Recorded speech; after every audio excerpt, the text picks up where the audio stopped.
نن موږ د یوې داسې موضوع زړه ته ورنوځو چې کلونه پرې چوپتیا واکمنه پاتې شوې. ځان د الله د دین ساتونکي بولي، خو د الله کورونه په وینو رنګوي، د ماشومانو ښوونځي په خاورو بدلوي، او د خپل وطن هغه مسلمان عسکر چې د کلمې شاهدان دي په بېرحمۍ سره کافر اعلانوي. دا خاوره له ډېرې مودې راهیسې د چاودنو، وینو او ویرونو شاهده ده. میندې بېزویه شوې، ماشومان بې پلاره شول، او جوماتونه د جنازو په میدان بدل شول. خو تر ټولو درنه پوښتنه دا ده: آیا دا د اسلام جهاد دی؟ که دا پخپله د اسلام پر ضد جګړه ده؟ نن موږ سیاست نه څېړو، نه د دولتونو خبرې کوو، نه د قدرتونو. نن یوازې د الله کلام اورو، د رسول سنت ته غوږ نیسو، او د امت د علماو پرېکړه وړاندې کوو.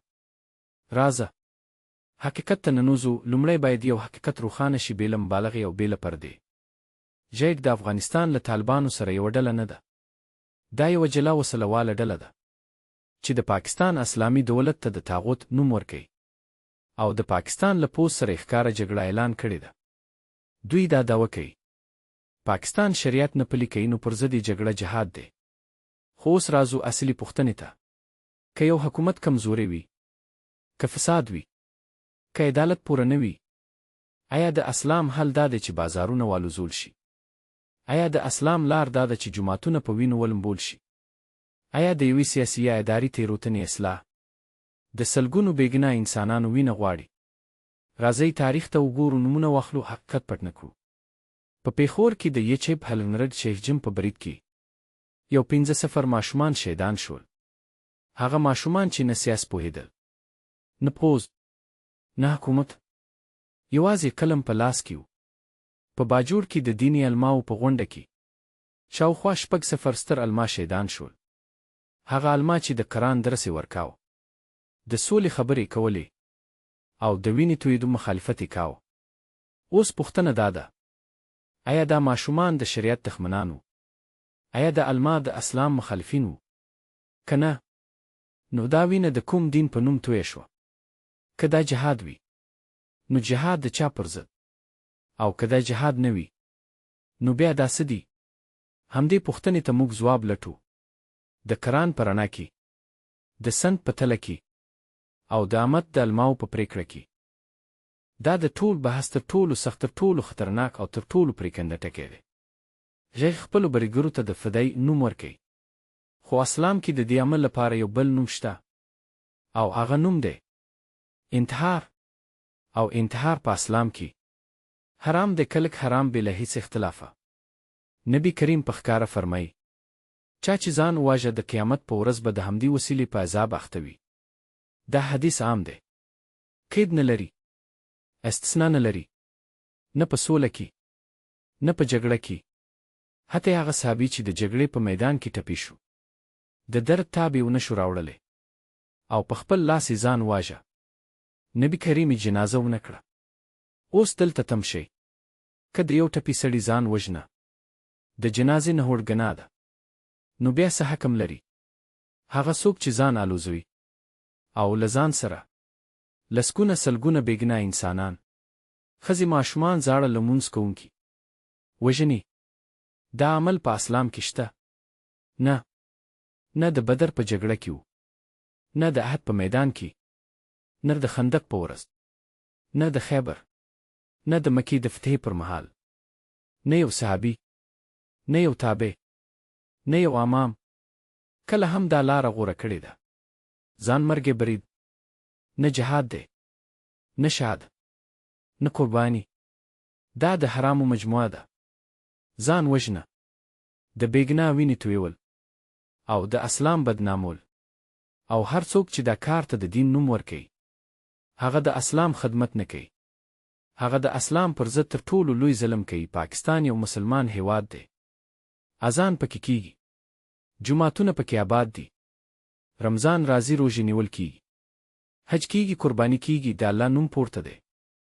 اوس پوښتنه دا ده: په داسې هیواد کې چې د اسلام نښې ښکاروي، د مسلمان دولت پر وړاندې وسله پورته کول د اسلامي فقهې له مخې څه بلل کیږي؟ جهاد؟ نه، دا یو بل نوم لري. بغاوت وهروج علی الحاکم. دا نوې خبره نه ده. تاریخ شاهد دی. د حضرت علی کرم الله وجهه په زمانه کې حارجي راپورته شول. ډېر عبادت کوونکي وو. ډېر لمونځونه یې کول. ډېر قرآن یې لوست. خو کله چې د تکفیر دروازه خلاصه شي نو توره هم راوځي. هماغه وشول. حتی حضرت علی رض د رسول زوم د عالم دروازه هغوی کافر وباله. نن چې د پاکستان پولیس پوز او عام ولس مسلمان نه ګڼي دا کوم نوی فکر نه دی. دا هماغه د حاجي تفکر زړې لمبې دي چې یو ځل بیا تازه شوي دي. نبی کریم په کلکو ټکو خبرداری ورکړې که یو مسلمان بل مسلمان ته بې له حقه کافر وایي نو هغه کفر بیرته هماغه ته راګرځي چې دا حکم یې کړی. نو دا خبره روښانه ده. بې دلیله تکفیر د ایمان ساتنه نه ده.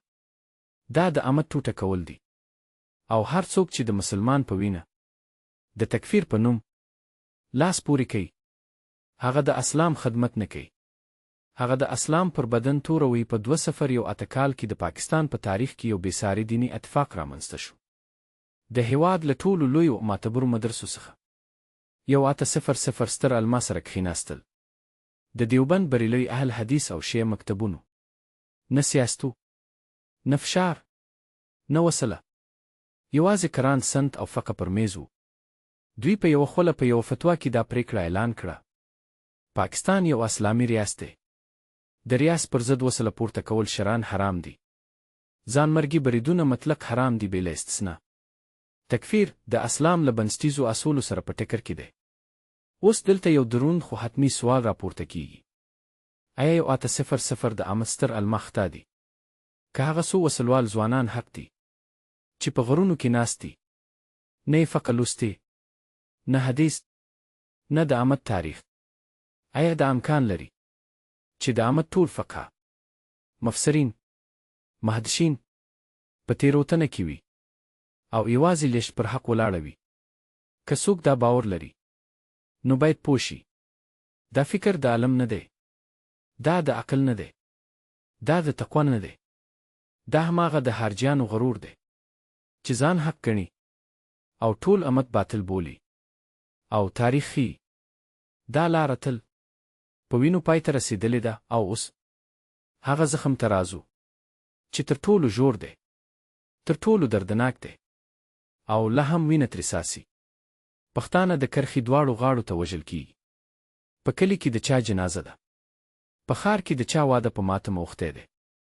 نن د مور زوی شهید شو، سبا د بلې مور کور خالی شو. یو قوم، یو ایمان، خو د وینو سیلاب.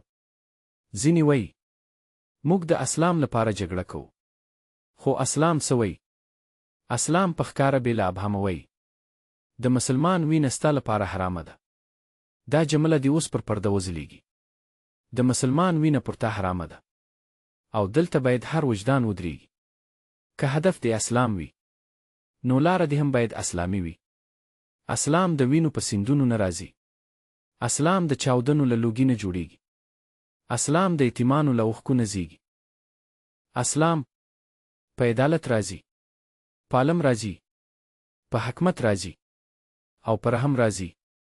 او هر څوک چې د اسلام په نوم د مسلمان وینه تویوي هغه نه د اسلام ملګری دی، نه د دې خاورې او نه د دې عام. دا پیغام دی نه د سیاست، نه د دولت، بلکې د دین او د وجدان په پای کې. کله چې شور چوپ شي، کله چې لوګي خپور شي او کله چې حقیقت له وینو راوځي، یو حقیقت پاتې کیږي: لې نه د پاکستان خدمت کوي، نه د اسلام خدمت کوي او نه د پښتنو خدمت کوي. دوی نه امن راوړي، نه عدل، نه عزت. یوازې ویر، وینه او وراني پرېږدي. امت ته نورې جګړې نه پکار دي. امت ته نور قبرونه نه پکار دي. امت ته نور یتیمۍ نه پکار دي. امت ته عقل پکار دی. امت ته علم پکار دی. امت ته اتحاد پکار دی. او تر هر څه زیات امت ته رحم پکار دی. که ته هم د حقیقت پلوی نو خپله خبره په درنښت را سره شریکه کړه. نه د کرکې لپاره بلکې د پوهې لپاره. تر بلې ویډیو پورې الله تعالی دې ساتي او دې خاورې ته دې امن راولي.